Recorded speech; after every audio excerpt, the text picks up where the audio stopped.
اور اے رسول، دنیاوی زندگی کی اس رونق کی طرف اپنی نگاہیں اٹھا کر بھی نہ دیکھیں جو ہم نے آزمانے کے لیے ان میں سے مختلف لوگوں کو دے رکھی ہے، اور آپ کے رب کا دیا ہوا رزق بہتر اور زیادہ دیر پا ہے۔ اور آپ اپنے گھر والوں کو نماز کا حکم دیں اور خود بھی اس پر ثابت قدم رہیں۔ ہم آپ سے کوئی رزق نہیں مانگتے بلکہ ہم آپ کو رزق دیتے ہیں، اور انجام اہل تقوی ہی کے لیے ہے۔ اور لوگ کہتے ہیں یہ اپنے رب کی طرف سے کوئی نشانی کیوں نہیں لاتے؟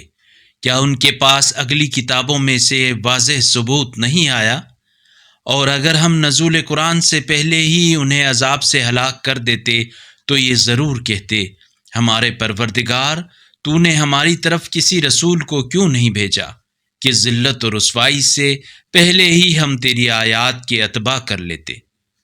کہہ دیجئے سب انتظار میں ہیں، لہٰذا تم بھی انتظار کرو، پھر عنقریب تمہیں معلوم ہو جائے گا کہ راہ راست پر چلنے والے کون ہیں اور ہدایت پانے والے کون ہیں۔ اگر اس قرآنی کلپ نے آپ کے دل کو چھو لیا ہے تو براہ کرم چینل کو سبسکرائب کر لیجئے اور بیل آئیکن کو دبا دیجئے۔ اللہ نور السماوات والارض، اللہ آسمانوں اور زمین کا نور ہے۔